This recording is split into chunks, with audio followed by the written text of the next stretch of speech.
Hey everyone, welcome to Tent Talk, the Farmers Market podcast. This podcast is all about farmers markets. Whether you're a farmers market manager or a small farmer, food maker, or artisan selling at farmers markets, you have found just the right podcast. I'm Kat Fields-White.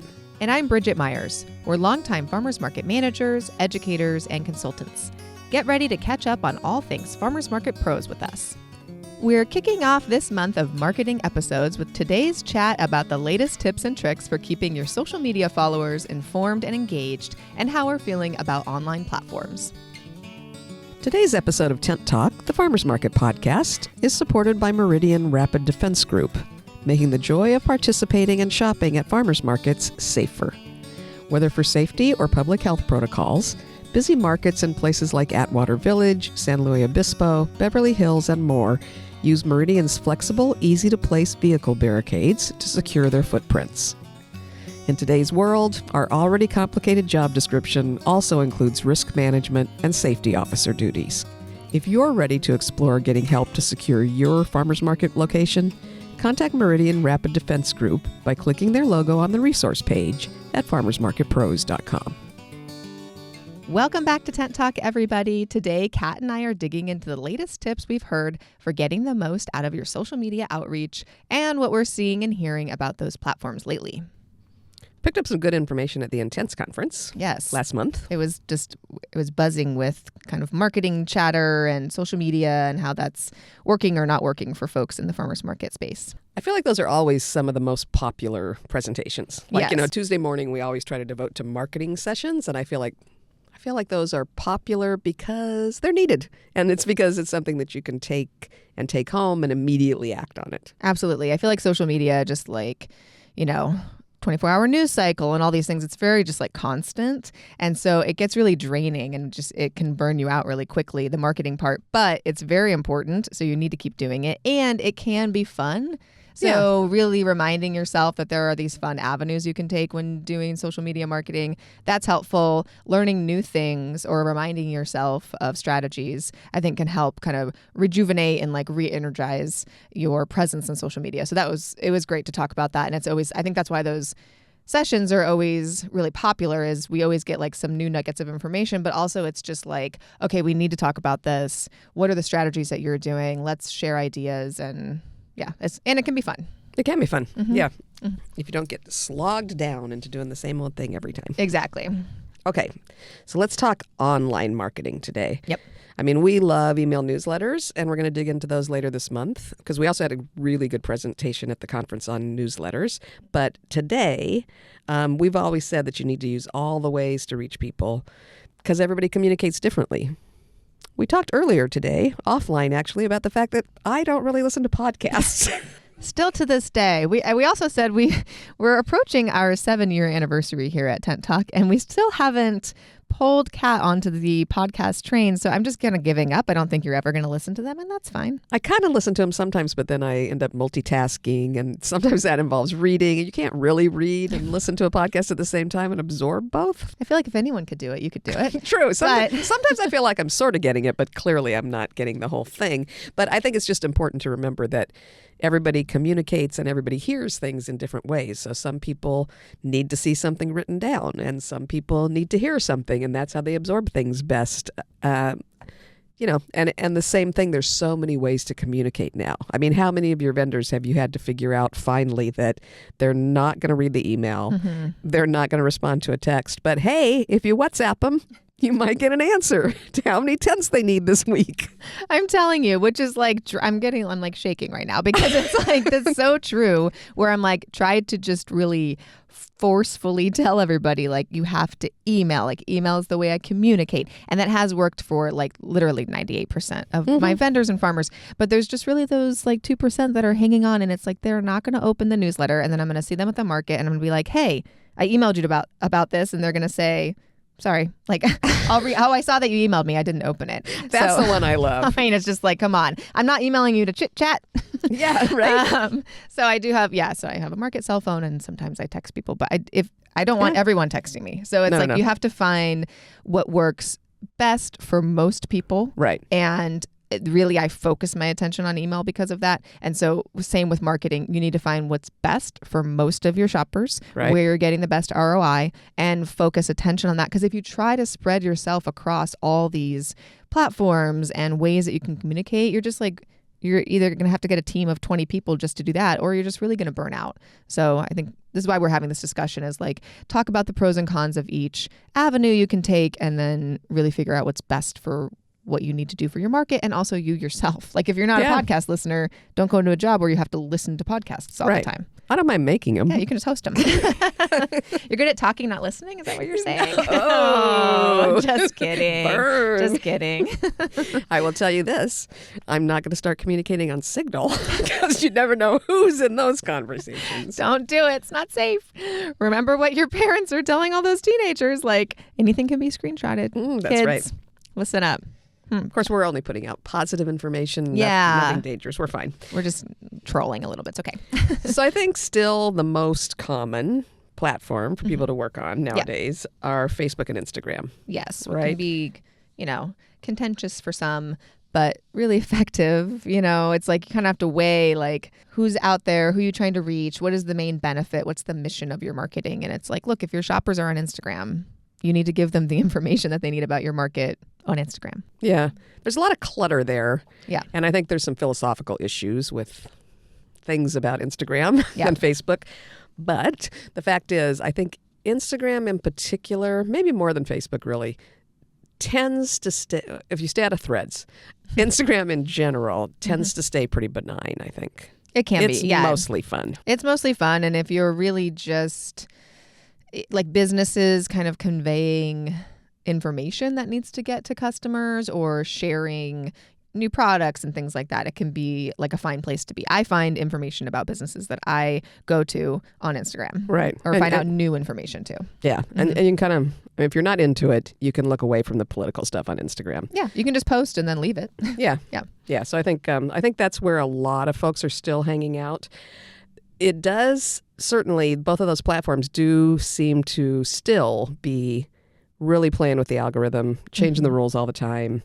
There's some suppression of posts and things that you didn't pay for. So it's really hard to get reach or get your message out to everybody that's following you. And in the overall, you're probably still reaching more people that way than you can through any other single method, unless you have a really large, well-established email list. Absolutely. And of course, do both. And we'll talk about email later in the month. But but Facebook and Instagram is where there's a lot of people there. Yeah. And we've kind of talked about before on past episodes where even if you have a website, sometimes folks are going to your social media to find information about your business before they even try to find a website for you. Because it's so quick. It just seems so quick. They're like already logged in, or they can tell that this is your page, as opposed to trying to like search like what is your exact website. It's easy to search, and then they feel like maybe they can see the most relevant information, the most current information there, where it's getting updated, your hours and all those things, which we're going to talk about to make sure you're doing that. But I mean, I look at businesses on social media just to like check if they have any specials, or like, are they open? I wasn't sure if they closed, or what are their hours, or is this new chef there, or something like that. So I do look at Instagram and Facebook for those kinds of information. I think as a market manager, when I have a new vendor applying, I do look at their Insta too. I do too. Just to kind of get their vibe, really, and to kind of see how are they marketing themselves? Do they have all the information? If I'm looking at a new vendor coming in and they're posting about their product and they're not posting about the other markets that they're at, I mean, that's kind of a trigger to me. Like, okay, are they using farmers markets as just like a stepping stone? What's their main goal? You can kind of get all that information from a social media page. So I think just really making sure that your social pages are conveying the message that you want from your business, your market business, or your vendor business is important. Yeah, because people are looking at your Insta the same way. Exactly. Yes. Is this market just here to promote the Chamber of Commerce, or or is it a tiny little slice of the city? Is your only Instagram platform your actual city platform, and you only pop up in there every 20 posts? Mm-hmm. People that make a judgment about that, and I know sometimes that's tricky to work on if your market is owned by a municipality, but people make a judgment about how important the market is to you or to your organization based on how prominent your posts are. Exactly. Yeah. How much FaceTime are you getting, and who's taking it seriously, and like what kind of traction are you getting? I'm not looking for, a business or a post that's getting 1 million likes and a bunch of comments. It's just really like, what content are you delivering? Yeah. What's the intention behind that delivery? So I'm always suspicious when I look at a farmer's market and all the posts are jewelry. yes. Yeah. I mean, that can convey a message. That's conveying a message for you. It does convey a message. And I think if a customer goes on there and looks and they're not seeing anything that's produce or baked goods even, they're going to make a judgment about what kind of market it is. And if they just want to go have fun, they might land on your street. And if they're looking for groceries, they might not if you don't remember that you need to be posting a lot of food. Exactly. And as a market, if you're trying to recruit vendors, I'd say post the kind of vendors that you want to recruit more of, because if I'm a farmer and I go to a market and see that it's a bunch of jewelry posts or like food truck posts, I'm going to say, oh, maybe this isn't the market for me, when really maybe you do have a bunch of farmers and you're just not posting it. So I'm not applying. But then you might get a lot of applications from jewelry and food truck vendors because they're thinking that this is a jewelry and food truck market. And maybe those are the vendors that you're kind of topped out on. And so you're not necessarily looking for those applications. So I would say like, use your social platforms as messaging for shoppers, and then also for recruiting new vendors, like what you got to put out there, what you want to attract. Exactly. No, very, very important. They keep kind of changing the rules on it, but reels are still, I think, getting a lot more traction than other things. Keep an eye on that. Carousels. So a carousel is just multiple images that go, you swipe or you hit the little arrow and you move to the right and you see another image. Those can be text boxes. Farmers Markets in Nova Scotia is doing really good customer education in their carousels right now. Love those. Yeah, everybody so go follow those, because I just want to like copy all of that. They're brilliant with that. Yep. Yeah, really good. And those apparently also get a huge push by the platforms. They like carousels. I personally find them completely easier to do. I have yet to figure out really how to do a reel. I know how to post a video. That's about as far as it goes. Oh yeah. No, I think it's I don't know. Not like we're both in the same generation, but I haven't really figured it out either. I made one reel one time, but that was about it. It took so long. It took like 4 hours. Yeah, right? I mean, when you think about paying someone to do your social, think about the time that's invested if you want kind of dynamic reels or kind of more involved posts. It does take time. But yeah, if you're not there yet, just post a beautiful photo with some good content in the caption, or post a carousel so you can get a lot of content and information delivered and a bunch of beautiful photos. Say you want to share that you have farm produce and croissants and coffee trucks and jewelry at your market. You can lump all those together in a carousel and kind of list them all off. So that's an alternate to like constantly posting a bunch of different things all the time. So yeah, use the tools available. I will say reels get picked up. Like our reels get a lot of traction. Yeah, they're still favoring that, Yeah. I think, in the algorithm and things. I used to say that you shouldn't post on Instagram and have it automatically post to Facebook for two reasons. One, different audiences. And so things that work on Insta don't necessarily work on Facebook, which I think has an older demographic in general. But then the other reason is exactly the opposite, but still a good reason to not do that, in that it's the same audience. So people who have seen it on Insta, then they see it on Facebook. Are they supposed to like it both times? What are you supposed to do with that? Yeah. But I'm going to say that we totally do that. And I'm guessing that everybody else does too, because really, who has time to come up with original posts for Instagram and Facebook on the same day? Exactly. Yeah, we definitely do auto post everything. Our Facebook posts get like no conversation and traction, but I'm glad you that have thousands and thousands and thousands of followers for the Mercado. We even have, we're creeping up on 10,000 at Chula Vista, but you have like 50,000 followers or something. Yeah. But several years ago, Facebook engagement just dropped to nothing. Like business engagement is not where it was. But I will say, I think it's important to continue to share those posts or to have something on your Facebook page, because I think people come and look at it and they're not necessarily liking or commenting, but they're looking at your content. I think so that's what I always think of. I go, okay, how many eyes are looking at this? Let's share this for them. And then do they want to engage on Instagram or not engage at all? Like I don't really comment on like public business pages. I don't ever do that. Like from my personal account. Is that because you don't want the algorithm to follow you around with things? I just think it's a weird like old person thing to do. But I don't want like strangers replying. Oh, true. And then there's that. It feels very invasive. There's the comment on a business on Facebook and getting that follow-up comment that says, "You're so lovely and I think we should be friends. You haven't accepted my friend request," from some crazy rando. Yeah, or be like, "Oh, this is my favorite pizza. I'm glad it's a special." And then someone will be like, "This pizza is the worst. It's not a real pizza." It's like, I don't want that negativity. Like, added at me. Like I don't want them to at me and say that. It's just people are weird online. So anyways, but I do look at a lot of stuff with my eyeballs and I just don't like or comment on it, but I'm like getting the information anyways. So I just think of people like me that are on social, and that's why we continue to post on Facebook. I also post like links. I link our newsletter on there, like maybe every like fourth newsletter. I don't try to like have the whole page be newsletter links, but I'll say, hey, here's our newsletter. Make sure you're subscribed. Do the subscription link. So Do you do events on there? Is that still effective? I don't have any events to put on there. I mean, like I don't do an event for the market, which I used to do like, every Saturday, like there's an event that you can join, but I don't think that's a bad effective. idea. Yeah, I think that's a bad idea. I think if an event is happening, for some reason they let you do it, I think. But I think if an event is happening recurringly every week, people just tune out. Yeah, they don't it's not take it serious. special. It's not really an event. And a farmer's market is not really like, I don't really feel like that's a good use of events on Facebook. But Right. And sometimes you get like spammy. But what if you're doing, what if you're like Travelers Rest and you're doing a tomato sandwich contest at your market? No, I think that is actually a good idea to do that. If Yeah. you're having something special go on, like for our Christmas Village event, I know that's like after the market, but we always do an event for that. If you have something special happening at your market, for my markets, I don't do a lot of special events at the markets anymore. We used to a lot, but if I did, I would do an event for that, just because then it kind of pops up and you get like a reminder in your Facebook notifications. So that's a helpful way just to connect and kind of cut through the noise. There is,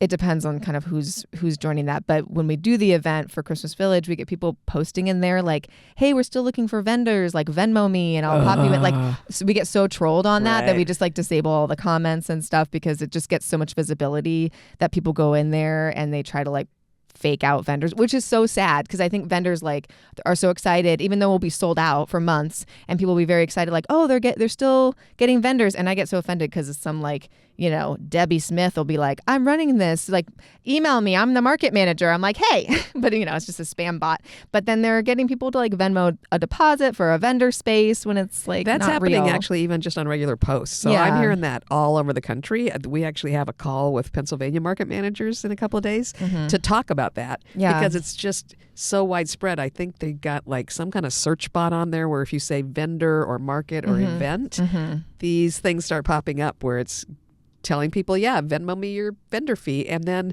the market managers are having people show up at the market and say, here's my receipt. Here, see my Venmo? I paid for a space. Where's my space? It's so sad. It's so sad. And it's just like, why are we like preying on like vendors? Like this is like very disheartening. So on that note, like I feel like if you do post an event or if you're posting on social, you really need to be monitoring it. Like you're responsible for what happens in the comments of something that you post, and you can delete to your heart's content. You can turn off comments, like do everything so that kind of situation isn't happening with something that's tied to something that you posted. That's a really good point. Yeah. If you're going to use social media, if you're going to drink responsibly. If you're going to use social media, monitor it responsibly. Monitor responsibly. Yeah, watch those comments, delete the random creepers, delete the people with Venmo scams. Yeah, you got to watch it. Yeah.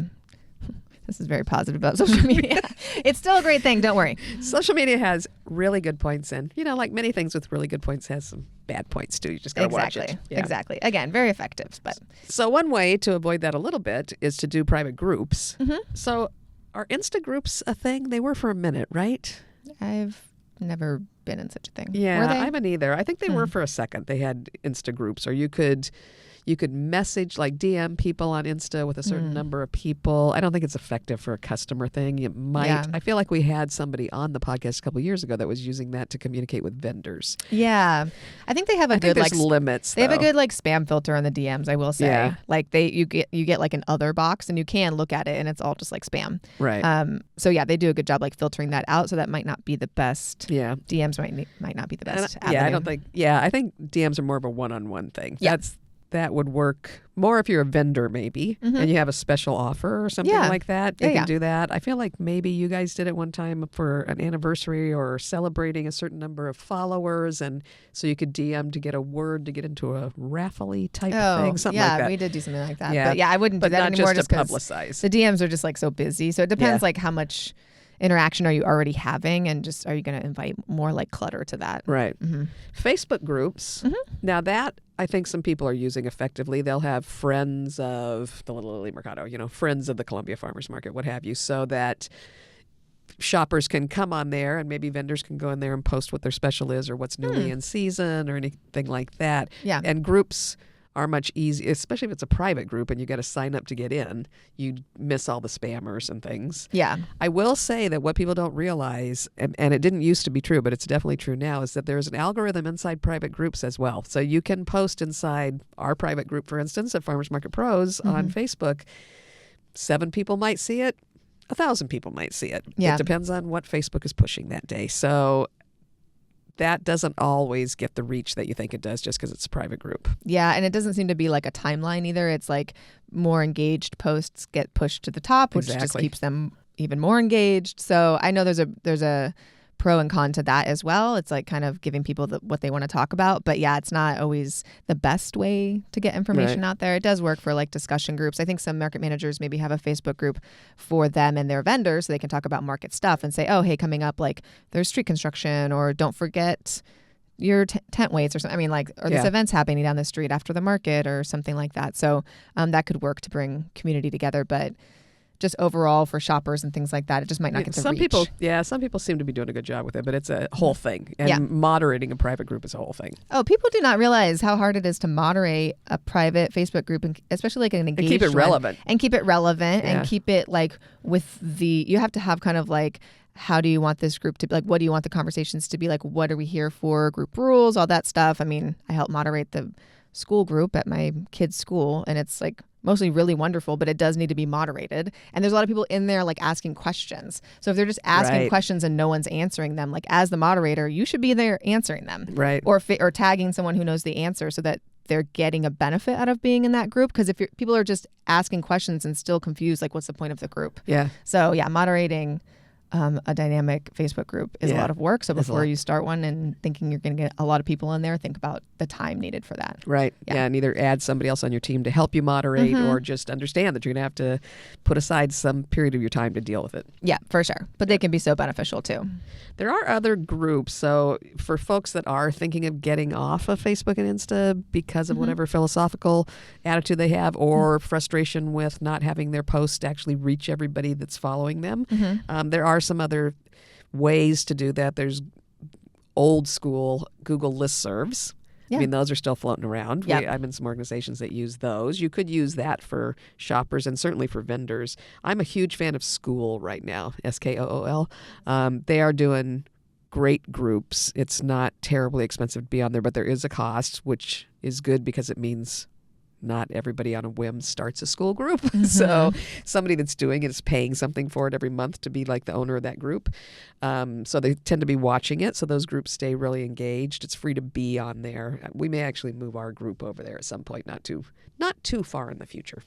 Yeah, I think it's good to figure out what's not working for some platforms, and then these groups that start a new platform or a new way of communicating that kind of fix the bugs that was happening in the other one. Yeah. So hard as like a consumer or somebody trying to keep up with all of that, but really that's kind of the way it goes. Yeah, nowadays, change is life. What about Google Business? You're really good at that. I think you gave a talk on that actually at the conference, not this year, but last year.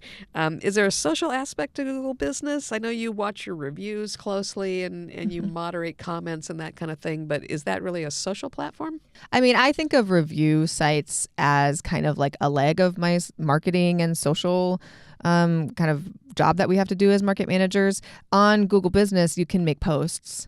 I don't use that very often. I use it more. I mean, I'll use it like quarterly just to stay relevant. But also, like if the market's moving for a special event, I'll definitely post on there. Just because when people search your business and like their Google Maps, that'll pop up as the first thing on there. So then they'll see that and it'll be relevant. And then I do reply to reviews. And I consider that kind of social. It's not really, people aren't like chatting with each other anywhere on Google Business, but I do think it's important to keep up with that. And really, that's not really something you can like choose to do or not. Like people are going to find you and comment and review anyways. So you might as well like get a handle on it, like claim that business and post once in a while so folks know that your business is still relevant. Update your hours if needed, because Google will say these hours haven't been updated in a while. Or they'll say this was recently updated, so that everyone knows that this is the correct information. Your address is correct. Can you post photos in there? You can, Yes. right? And Yes, you can post shoppers on can also post photos. Yes, so that's also what I spend like too much of my time on. Shoppers post a lot of like irrelevant photos. Like we're in like a dense urban neighborhood with lots of restaurants, and the neighborhood is called Little Italy. So they'll just be out and about at night in Little Italy and tag the Mercato, like put them in the Mercatos, like photos. So it's just like having a bowl of pasta, you know. And so I remove those photos because you can like report them, like flag them. And I do that because I don't want folks coming to look at my Google business page hoping to find a farmer's market and seeing a bunch of bowls of pasta and going, or cocktails. Or cocktails, or like people standing under the Little Italy sign. People are always just posting their pictures. It was like so fun. I love to see that. But they should be posting in the Little Italy neighborhood business page, which they're just not getting. But I do kind of monitor that because I think that's part of our image as the market, and it helps folks find a farmer's market. If they're looking for a farmer's market, I want them to see a bunch of pictures of like produce and tents and markets. Well, because I look at photos when I'm if I'm looking for a restaurant, for instance, I'll pull up their Google listing and look at the photos to get a sense of how the place feels. So if people are posting irrelevant things or things happening at night for your morning market, that's not helpful. Exactly. So I do suggest, I know not every Google business photos, and I think like Apple Maps has this too, so I check in on there once in a while, even though I have an Android. Gone to the dark side. Can you believe that Kat and I are even friends or related? I'm an Android person. We are not compatible, but here we are. But yeah, just checking all those kind of map sites, because people really do use those. Even people in your own town, even if you don't have a market that's really like heavily trafficked by tourists. I think I use Google Maps to find like restaurants in my own neighborhood all the time. Me too. So, and to look at reviews and look at photos. So I would say keep an eye on that, and or designate somebody on your team to do that, because it's important. And same with like the dreaded Y word, Yelp. Oh boy. So I mean, that's still going. I think consumers have a different outlook of Yelp, which thank goodness, where they're like, okay, like if people are taking the time to like bag on a business in here and they're just like going off on a ramble, it's like I don't take those seriously. But it's nice when people write nice reviews, which actually I will say, I think farmers markets in general, and definitely my market, we get the sweetest reviews. Like we get really nice reviews, and we get really great on Yelp and like all the review sites, and people, it makes me feel good. Sometimes I get a good feeling when I start reading those, because it's like, oh, people are really enjoying this market. Or they'll really like shout out a farmer or vendor and just say, oh, this person's like become a friend to me. Like they watch my kids grow up. I eat their produce. Like I get a lemonade every time I come to the market. You know, so it's like nice to see the market through your shopper's eyes, and you can do that through reviews, and hopefully they're all positive. Yeah. And then there's that one that says, 1 star, couldn't find parking. Oh my gosh. Don't get me started on my 1 star no parking reviews. Didn't even go to the market. I couldn't find parking. 1 star. Well, please review the City of San Diego. Right. I'm going to start a Yelp page for City of San Diego parking. Just divert everybody there. Oh boy. Not a lot of positive reviews there. Oh my gosh. Yeah. But I think that is kind of a social aspect to me as a business owner. That's how I feel those things are. Okay. Do farmers markets still use, it's not Twitter anymore. Letter X. The letter X. Letter X. I don't think so. I was looking around there the other day just to see if anybody was hanging out there. And, I mean, they did for a while. Portland Farmers Market had 24,000 followers there. And Vancouver Farmers Markets had 33,000. But between 2020 and 2023, I'm going to say during an ownership change, doing a switch from the cute little blue bird to the big X, a lot of folks left there. Yeah. And and I checked to see if maybe it was just a blue state thing, but, Florida, Columbia, Missouri, those farmers markets haven't posted there in several years. Grow NYC actually was posting until early this year. Yeah. That has Union Square Farmers Markets and those guys, and they have about 20,000 followers there. They weren't getting a whole lot of engagement, but my suspicion is that they actually drew the line and stopped posting. They said we're out, and their final post was like, not going to be here anymore. Was because of other things. Yeah. But they also, I think, were getting less and less engagement. I think that platform has really devolved into strictly political and saying mean things to each other. Yeah. Yes. I mean, I never even went on Twitter just before anything unsavory happened. It was just like a new social platform. I was just like all social platformed out, Right. and I couldn't take on another thing. So I just I never understood it or joined it, and obviously never used it for the market. So Yeah. I mean, we there's didn't have still to some exit. policy stuff on there if you want to read about food systems, like Civil Eats is still on there, and American Farmland Trust and those kind of guys. But I think in terms of using it for marketing, not really happening. Yeah. And if that is where your market lives, as on Twitter, I mean, maybe it is a good way to get like quick information out. And if you're not getting like sucked into the I used to use it vortex. for upcoming news. Like when there would be tremors here, I would like click on real fast to see if there'd been an earthquake. It was the fastest, most up-to-date information. But I feel like it's not really working that way anymore. Yeah, it's just kind of evolved into something else. Yeah. So not really farmers market vibe, maybe. Yeah, maybe not. Yeah. So I think, and can you post pictures on there? I don't know. I don't know how it works. You can. Yeah, okay. you can. You can now. You didn't Okay. used to be able to, but now you can. I was just like, like farmers markets, we should be using our beautiful photos. So visual. Yeah, it's very we're visual. a very visual thing. Do I sound so old right now? I'm like, what's a Twitter? I'm supposed to be the one bringing youthful what energy. What do you do? Are you chirping on there now? Oh my gosh. I sound like my husband who has never been on social media and just like doesn't understand. Yeah, doesn't get it at all. No. I'm so impressed by him. Oh, it's hilarious. He hasn't been sucked into the vortex of social media like the rest of us. I show him like memes all the time, my kids, and I think it's hilarious. And we're like, here, and he's the guy that sits there for like 10 seconds and he has to watch the reel like 40 times and then it'll be like silent and then he'll be like, ha, just like he can't get it, Just doesn't have that meme mind. But you know what? Bless him. Like I'm like, good. Don't go on there. Don't go there. He'd probably be one of the, I mean, you can't like start now because then you'd just be No, weird you'd because you never don't get catch it. up. Yeah. So no, it's fine. It'd be bad. Yeah. We are starting some new things though. So many of us who are trying to figure out how to disengage from the metaverse are checking out other platforms. And I think so far, I keep watching all the stuff to see what's taken off. I think Blue Sky is definitely the leader so far in places that people are moving to if they're trying to move. I think mostly if they're trying to move off of Twitter X. But even when they're trying to get away from like Facebook and Instagram, Blue Sky is becoming a thing. It's got some interesting aspects to it that do make it less stressful than Insta and Facebook. So you really only follow stuff you sign up for. They are not throwing random stuff suggested for you in front of you. It's very peaceful. It's a very peaceful place to scroll, I must say. Love that. Less chaotic. Yeah. And I think they went from like 13 million people active to 33 million like in the last month or something. It's growing really fast, but it hasn't grown enough yet to have the critical mass compared to the billions of people that are on the other platforms. And so I think what's happening there, what makes it tough is this. So I know that we're on there. Farmers Market Pros is on there, but I've posted like once a month for the last few months.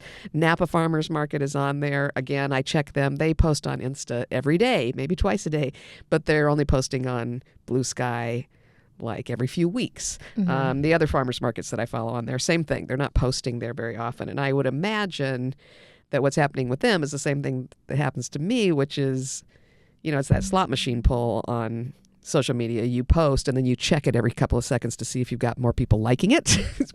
There's not that many people liking it on Blue Sky because there's just not that many people there yet. You don't have that many followers. So then it's like, okay, well, I'm not going to spend time with this. I'm going to go back to Insta where I can get that instant gratification. But I think we all need to remember that we didn't have those big followings and all that engagement on Instagram and Facebook when we very first started either. That's been around for decades now. Yeah. And so I think if we put the time in and we post as often on Blue Sky as we do on the other platforms, I think it could continue to grow. And it does seem to be just a nicer place to post and to read. Oh. It's just who has time for one more thing. So it's very difficult to figure out what to do with that. But I would say that if anybody's going to grow, and there were probably like 8 or 10 different platforms that sort of popped up all at once that suggested that you could move over there. The one that seems to be sticky so far and that seems to be growing is Blue Sky, so probably worth checking out. Yeah, might be worth it just like setting up a page for your market or your vendor business. Just to show that you're in business, Yeah, just set up residency on that platform so that you have something to use if you ever want to like make a full switch or start using it, or you hire someone else to run your social and they are up for running those different platforms. Yeah. You could say, oh, okay, we already have a page here. You just need to like post to it. There is also that little defensive thing of signing up there so that you own your name there. Yeah. Oh, exactly. Yeah, that's helpful. So nobody else grabs your name later. Yeah. So one way to look at it. Yeah, sounds like a peaceful place to be. It's hard to get away from like the dopamine rush Yeah. of like Instagram, like moving so fast and the likes and the comments and that kind of stuff. But maybe we should all work at it. We should all try to just chill out on that. Right. So Yeah. stressful. So stressful. Social media anonymous. Here we come. I'm telling you. WhatsApp groups, mass text programs. I feel like those, though they may have some value for communicating with vendors and farmers, and maybe they would have value for, say, if you're a farmer and you've also got a CSA, so you have like a devoted following of customers. I think it could be valuable for that. Yeah. That would make some sense. But I think if you get into really large numbers, like you're trying to deal with several hundred or several thousand or many thousand shoppers, I think those are probably not the best platforms. Yeah, They're just unwieldy. Yeah, it sounds like a better like kind of program for someone who needs to convey like some logistics. Yeah. Like with a CSA program or with your group of vendors or something. Right. Like, hey, you got to pull in on this street this week or something, like something specific, instead of just like, let's just chat about the market or this is what's happening. I mean, I don't know. Maybe people are using it, but that sounds chaotic to me again. Yeah. We use it sort of socially for World Farmers Market Coalition. People do just kind of pop on there and pop a picture of their market up. Chat. But they're still doing it as a group of people that's very connected as market managers, as opposed to just generally to the public. So I think those are really not what those are designed for. Mass text programs, we've seen a few of those pop up where you use them to remind your shoppers that the market is today. Yeah. But I haven't seen one lately that's affordable in any way. Although a few years back, I know some people that were using it that were definitely cheapskates and would not have paid for it if it was really expensive and they were using it. But I think all the cheap ones go out of business because that's probably a thing to manage. Yeah. So the ones I'm seeing around now, again, good for a really focused group, but not good for mass dissemination of information because they charge per recipient. So if you got hundreds or thousands of shoppers, it's not going to be practical. Yes. Yeah. I think that might be helpful. And this is a different episode, more for like emergency kind of information. Little Italy, actually, as a neighborhood, like the business group just started this. And so residents can sign up and anyone doing business in the neighborhood can sign up so you can get emergency alerts if there's anything, like even like a pipe that burst and it's flooding a street or something. So just to divert. So they're not using it very much right now, but I think they want to use it just to have, just in case something is happening in the neighborhood, which is really like, that's helpful, I guess, if you're living, and your farmer's market maybe needs to get shut down if there's fires or if there's some kind of like weather-related emergency. I think that stuff happens almost everywhere now. So there's a gas leak or there's a water main break or something like that. So I wonder what that costs, because that'd be a big group to go to residents. Yeah, we did have to like look at all that paperwork. I forget. Yeah. I can come back with the numbers though and just see the program that we're using for that, just because I'm on the board. I had to look at all that stuff. I just kind of forgot about it. But it might be helpful just because a text is just the fastest thing. Sure. Right? It's faster than social media. So if you're not using it to like constantly market somebody and you're just using it for like really relevant logistic things, I think that's helpful. They also, to offset the cost, businesses could purchase like a marketing text and they only get one, and they're like not sending them out very often, but they are bringing in money from businesses to post like a marketing text just to help pay for the program. So you could do that with your vendors. Yeah. Like if vendors want to pay $100 to get like their special texted out, and just as long as you're not spamming everybody, that could help pay for itself. Yeah. We'll look into that. Maybe we'll add it to the email episode, because now that I think about it, now that we're talking about this, I think maybe some platforms like MailChimp have a text feature that you can use. I'm not sure how, because they don't usually collect phone numbers. Although I guess you could add that to your mailing list, sign up and get phone numbers. I don't know. We'll explore that more and maybe be back later. More marketing. With that information. More marketing for you. Yeah. More marketing things. Live brainstorming. Okay. So just quick kind of best practices. Reels are still king. Carousels are still important and actually rising in the algorithm. No matter what you use, consistency is key. Yes. Being consistent. That's what I always say too. It's like, you don't have to have the funniest reel or the most dynamic post. You just need to be consistent, which means post regularly, but also post like the information, like post the relevant information, the most important information every time you post. Like say what day your market is, put the address in there, put the times, say rain or shine if it needs to be said, if you're having weather, like, you know. We actually have that as a little tag on every single Instagram we do for Chula Vista. Yeah, no, I think it's really helpful. And as a consumer, it's helpful. Yeah. Because sometimes I'm like, are you going to be open today or what? Like, which day is it? What address? Is this the I remember when we had North Park, it was like there's a North Park, North Carolina or something. Oh, and that's they also right. had a farmer's market, and it was so confusing. And in their I finally just messaged them, and I was like, because our shoppers were tagging them at posts at our market. And I finally was like, hey, would you mind like putting that you are in North Carolina, like in your bio? Because my shoppers think that they're tagging my market, but they're tagging yours, and maybe they're looking at your Right. page and they can't really tell, just because we had kind of similar vibe. And then whoever was running their account was like, oh my gosh, yes, I'll do that. So they did Because that. it's Just to probably kinda happening help. to them on the other Yeah, side, right? yeah. It's funny, though. I mean, we've told people forever, please put your day, time, location, including city and state, in your bio. But we will post something fun, and somebody will immediately drop in the comments, where is this? Yeah. Or what day does this market happen? And you want to say, move your eyeballs up just a little bit to the bio. I feel like you do say that sometimes. No, I've stopped. But they're just not always going to look up at the bio. Yes. So the more you can also put it in your post, the better. We do have a lot of folks that say, what day is this market? Where is it? It's like, okay, well, you're on our page. You could just look at our bio. It's so robust. But yes, but help them. Help them. You They're want to make it busy. easy. If you want to make it the easiest you possibly can, we'll get you the most possible responses. Exactly. Our friend Molly Ballant talks about anchor content, and that translates to like 10 posts that you just keep in your pocket that says very obvious things about who you are, what you offer, where you are. Really, beautifully designed posts or just very pretty pictures with good captions, and just keep those around and just pop them up regularly, because not everybody sees everything you post.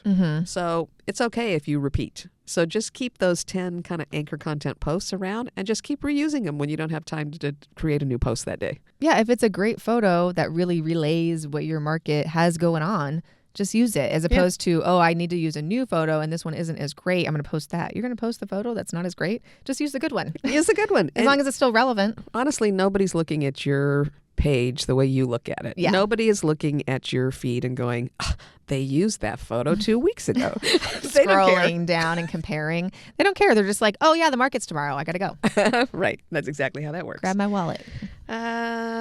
We've talked a couple times. We'll do just this one more thing. We've talked a couple times about having really clever social media managers that are doing these incredible memes and reels, and they get, in your case, I think, did you have one that got 2 million views or something? It's something literally wild. like 1.9 million. So if everyone could just go find that reel on my So page. make it 2? Make it 2, please. We're just so desperate. Caitlin would be so happy. I know. But yes, it was like so silly and simple, but yes, it got picked up. And then spread. we laughed about it later, and we're saying, really from a marketing standpoint, are those 2 million people going to come shop at your market, or are, you look at the who's liking them, and some of them are in Taipei. Yeah. Are they really going to come shop at your market? Maybe not. But on the other hand, when I started thinking about it, viral's viral. And so if it's out there 2 million times, some of those 2 million folks are your shoppers. Yeah. Or some of those folks live in Taipei but have relatives in San Diego, and they're going to say, oh, look how cute this is. You should go to that farmer's market. So, viral's good. Yeah, No or getting maybe they around could it. come here for vacation and then they'll say, oh, yeah, I saw that reel. So, and I think like if a reel that is from like a business or somewhere in where you live is getting picked up and going viral, it's going to get like shown to you eventually. Exactly. And so like that algorithm will circle back around and show people that really do live wherever your market is, and then they'll see it and then they will actually go shop at the market. So viral's viral. Viral's viral. It's fun. I will say that in my nagging about this one point, given that they are viral and they are going to swoop around the whole world and come back to you, put your location in there. Please. Yep. I know. And because people share it, or like Caitlin's really good about, she's, like Denny is our muse, our market staff who's always in all these reels, but he's always wearing his name tag, his staff shirt. She's getting like big wide shots of the market. So like you can tell where we are. It's not like up close photos that could be any market. It is like, this is Denny. He works at the Mercato in Little Italy. And then like that information is really front and center. So then just adding kind of some extra little tags in the caption, like, hey, Saturdays and Wednesdays, but kind of making it obvious that it's your market. If it's going to go viral, that's helpful. Yeah, for sure. Anything else? What else? What else are we doing that's clever lately?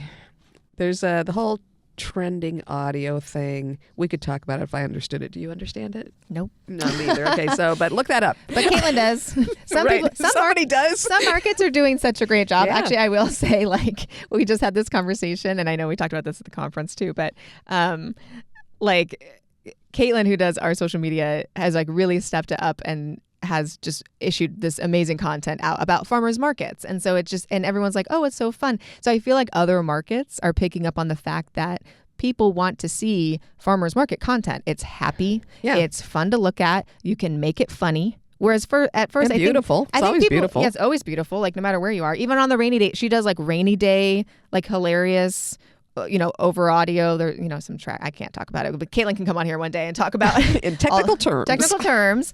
But using those tracks and making a joke about it being like windy or raining or hot at the market or something. And so I think that other markets are picking up on the fact that it's like, oh, I don't just have to like post pictures of produce and say, come to my market. I can like make this really fun. Yeah. And so we're like, oh, they're all copying us, but it's to great benefit to us because the more markets that people shop at, the busier like your market is. Very like cyclical because people shop at multiple markets a week or just getting in the habit of shopping at a market. And I was talking about this just with some like local market friends that I have. If they're shopping at your market and say they're only going to like your market, they're not coming to my market, but then they work in an office with somebody kind of in between our two markets and they bring berries or hummus or whatever and they say, oh, I got this at my market in my neighborhood, then that other person's going to say, oh, I should go to the market in my neighborhood. So it's like bringing, like lifting tide rises all boats, or what's it called? Rising tide lifts all boats.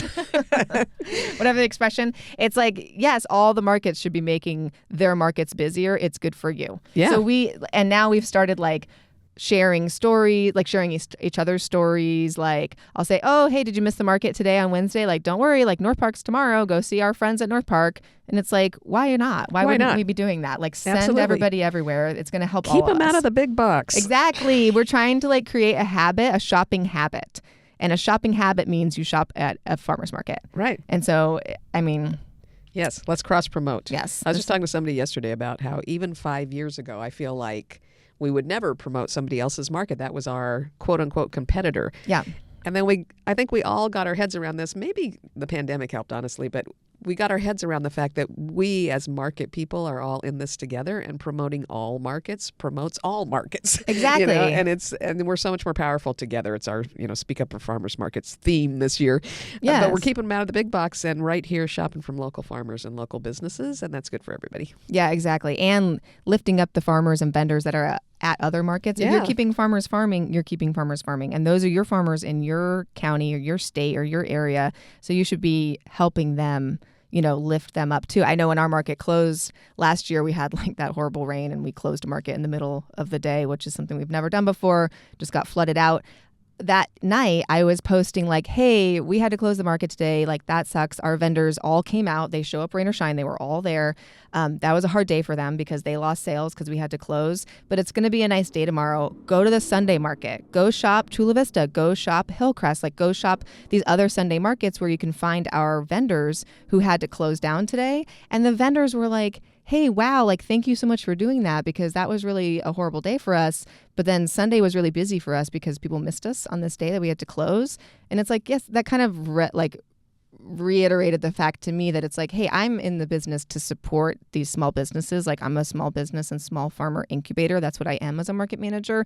And that means I support these businesses wherever they go. Absolutely. Not just when they're at my market. So, not to get too philosophical, but I feel like social media can be used for that as well. No farms, no food, baby. Share the love. No farms, no beer. So remember, whether we like it or not, regular content and outreach beats infrequent, perfect content. And focusing on 1, 2, or 3 types of marketing that you can do consistently is better than dabbling in 10 kinds. Make your posts so engaging that people talk about them and you'll take advantage of what science tells us is the very most effective marketing: word of mouth. Make it easy and fun for your shoppers to tell a friend, and you'll build traffic and sales at your farmers market all season long. Thanks for listening today, and big thanks to Meridian Rapid Defense Group for helping farmers market managers keep their events and their attendees safe and secure, and for supporting Tent Talk, the Farmers Market podcast. Find more information about assuring and protecting all of your farmers market attendees by clicking the Meridian logo on the resource page at farmersmarketpros.com. Please leave us a review on your podcast app or wherever you listen to Tent Talk. Let us and others know how you're enjoying the podcast. Be sure to subscribe so you don't miss the next episode of Tent Talk. Connect with fellow Farmers Market folks in our private Facebook group, the Farmers Market Pros Community, and follow us on Instagram at Farmers Market Pros. Find online education and other resources at farmersmarketpros.com. Tent Talk is brought to you by Farmers Market Pros, where passion meets profit. Tent Talk is hosted by Kat Fields White and Bridget Myers and produced by Leandra Hayes, with original music by David Mead. Tune in next week for another great episode.